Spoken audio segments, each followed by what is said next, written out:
నామమునకు ఘనత కలుగునుగాక. మత్తయి సువార్త 13వ అధ్యాయము 3వ వాక్యం మనం చదువుకుంటున్నాము. ఆయన వారిని చూచి చాలా సంగతులు ఉపమాన రీతిగా చెప్పాను. ఎట్లనగా, ఇదిగో విత్తువాడు విత్తుటకు బయలు వెళ్ళెను. వాడు విత్తుచుండగా కొన్ని విత్తనములు నేల త్రోవ పక్కన పడెను. పక్షులు వచ్చి వాటిని మింగివేసెను. కొన్ని చాలా మన్ను లేని రాతి నేలను పడెను.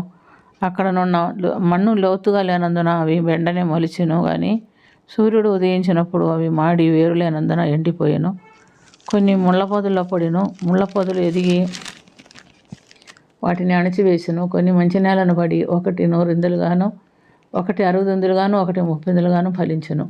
చెవులు గలవాడు వినుగాక అని చెప్పాను. యేసుప్రభు ఈ లోకంలో తన పరిచర్య మార్గంలో ఎప్పుడు బోధ చేయకుండా ఆయన ఏ పరిచయం కూడా చేయలేదు. ఆయన బోధిస్తుండగా ఇక్కడ విత్తనములను గురించి బోధిస్తున్నట్టుగా మనం చూస్తున్నాం. విత్తనం అనగా దేవుని వాక్యం అని మనం తెలుసుకోవాలి.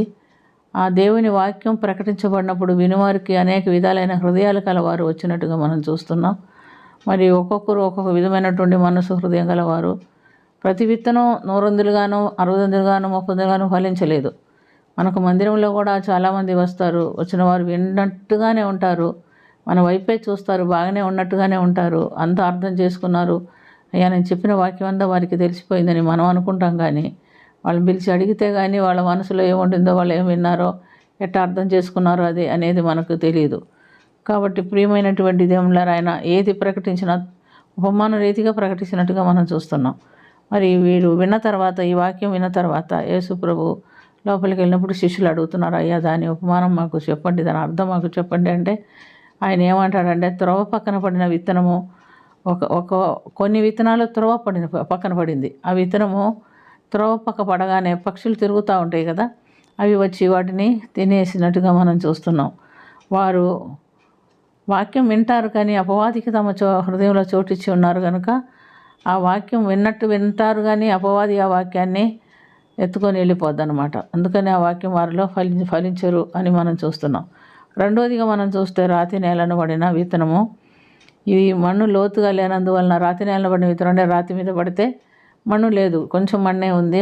మన్ను లోతుగా లేనందున అది మొలిచింది కానీ ఎండ వచ్చినప్పుడు తడి మట్టి 2 లేకుండా ఉండడం వల్ల అది ఎండిపోయినట్టుగా మనం గమనిస్తున్నాం. మూడోదిగా మనం చూస్తే ముళ్ళ పొదలో పడిన విత్తనం ఎవరనగా వాక్యం వింటుకుంటారు. అనేకమైన సమస్యలు, శ్రమలు, శోధనలు వాళ్ళ జీవితంలో వచ్చేటప్పుడు వాళ్ళు ఏం చేస్తారంటే వాక్యాన్ని విడిచిపెట్టి లోకం వైపు తిరుగుతారు. దేవుడు అందరినీ ప్రేమించి ఒకే మాదిరిగానే విత్తనం విత్తాడు. కానీ కొందరు కొన్ని విధాలుగా అర్థం చేసుకొని వాళ్ళ హృదయాల్లో వాటిని అన్వయించుకొని జీవిస్తున్నట్టుగా మనం చూస్తున్నాం. ఇక్కడ పడినటువంటి ఈ విత్తనం, ముళ్ళ పొదలో పడినటువంటి విత్తనము ఐహిక మోసములు, లోక విచారములు, అనేకమైన తలములు వారిలో కలిగినప్పుడు, ఇబ్బందులు కలిగినప్పుడు వారు లోకాన్ని ప్రేమిస్తారు కానీ దేవుణ్ణి ప్రేమించరు. ఇప్పుడు ఒక ధనవంతుడు, లూకాసు వార్త 12వ అధ్యాయం 15 నుంచి మనం గమనించినప్పుడు ధనవంతుడు ఉన్నాడు. అతడు కూడా దేవుని ప్రేమించేవాడే. దేవుడు ఆయన్ని ప్రేమించాడు. చక్కగా పంట పండేటట్టు సహాయం చేశాడు. పంట పండినప్పుడు, ధారాళంగా పండినప్పుడు అతను తన కొట్లు విప్పి వేరేవి కట్టించి అన్నిటినీ వాటిలో సమకూర్చుకొని ఏం చెప్తున్నాడండి, నా ప్రాణమా నీకు ఇంకా చాలా కాలం వరకు ఏమీ దిగులు లేదు, నా దేవుడు నాకు పంట చాలా ఇచ్చాడు, నేను అన్నీ సమకూర్చుకొని ఉన్నాను, నా ప్రాణమా తినుము, తాగుము, సుఖించము, సంతోషించము అని చెప్పాడంట. అయితే ఆ రాత్రి ప్రభు అడిగాడంట, వెరివాడా, నువ్వు సంపాదించినవన్నీ ఎవనివవును, ఈరోజు వారు నీ ప్రాణం అడుగుతున్నారు, ఈ రాత్రి నువ్వు చనిపోతే నువ్వేం చేస్తావని అడుగుతున్నాడు. అంటే చనిపోతే ఏం చేస్తాడండి? చనిపోతే ఏం చేస్తాం? తీసుకెళ్ళి సమాధి చేస్తాం, అంతే కదా. మరి ఆయన కూడబెట్టింది, కొట్లు పగలు కొట్టింది, విప్పింది, ధారాళముగా కూడబెట్టింది అన్నీ కూడా ఏవి అతనికి చెందవు. అతను కూడా దేవుడిచ్చినటువంటి ఆ యొక్క ధారాళతను గమనించి ఎంతో సంతోషించాడు. అతను దేవుని ప్రేమకు పాత్రుడయ్యాడు. దేవుడు ధారాళంగా ఇచ్చాడు.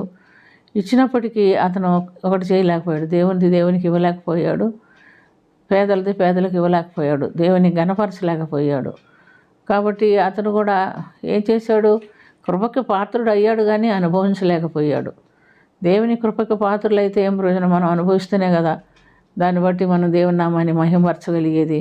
ప్రతి గడియ కృతజ్ఞతాపూర్వకంగా దేవునికి స్తుతి చెల్లించేవారుగా ఉండాలి. వాక్యం చేర్చినప్పటికీ కష్టం వచ్చినటువంటి ఈ కష్టం వచ్చినందున ఈ ధనమోసము ఏం చేసిందంటే అతన్ని ఈ ఐహిక విచారం ఈ ధనమోసం అతన్ని నష్టంలో పూర్తి చేసినట్టుగా లేదా నాశనంలోనికి తీసుకొని పోయినట్టుగా చూస్తున్నాం. 4వదిగా మనం చూసినప్పుడు మంచి నేల పడిన విత్తనము. వీరు వాక్యం వింటారు, వాక్యం హృదయంలో చేర్చుకుంటారు, దేవుని చిత్తానుసారమైన జీవితం జీవించడానికి దేవుడు వాళ్ళని ఆశీర్వదిస్తారు. ఎవరు మంచి హృదయం కలిగి ఉంటారో దేవుని హృదయంలో వారి హృదయంలో దేవుని వాక్యానికి చోటిస్తారో వారి ఫలింపులోకి వస్తారు. వారు 100 గాను 60 గాను 30 ఫలింపులోకి వస్తారు. వాళ్ళు ఫలించే దాన్ని బట్టి దేవుడు వారికి పని అప్పగిస్తాడు, దాన్ని బట్టి వారు పరిచర్య చేస్తాడు. కాబట్టి ప్రియమైనటువంటి దేవునిలారా, అందరూ ఒకే చోట ఉండేవాళ్ళమే, ఒకే విధంగా ఉండేవాళ్ళమే, ఒకే మందిరానికి వెళ్ళేవాళ్ళమే, అందరం వాక్యం వినేవారమే, అందరం ప్రార్థన చేసేవారమే. కానీ వారి ఆత్మీయ జీవితంలో కలిగిన ఫలింపులు వేరుగా ఉంటున్నట్టుగా మనం చూస్తున్నాం. మరి వారిని గురించి దేవుడు చెప్పాడు, కానీ మనం ఏ స్థితిలో ఉన్నాం? వాక్యం వింటే మన హృదయంలో నిలబడుతుందా, వెళ్ళిపోతుందా? లేదా వాక్యం వినే సమయంలో వినలేకపోతున్నామా? వాక్యం విన్నవారు వాక్యాన్ని అనుసరించి జీవిస్తూ మంచిగా ఫలిస్తున్నామా? దేవునికి ప్రయోజనకరమైన బిడ్డలుగా ఉంటున్నామా అని మనల గురించి మనం ధ్యానం చేసుకొని ప్రార్థన చేసుకుందాం.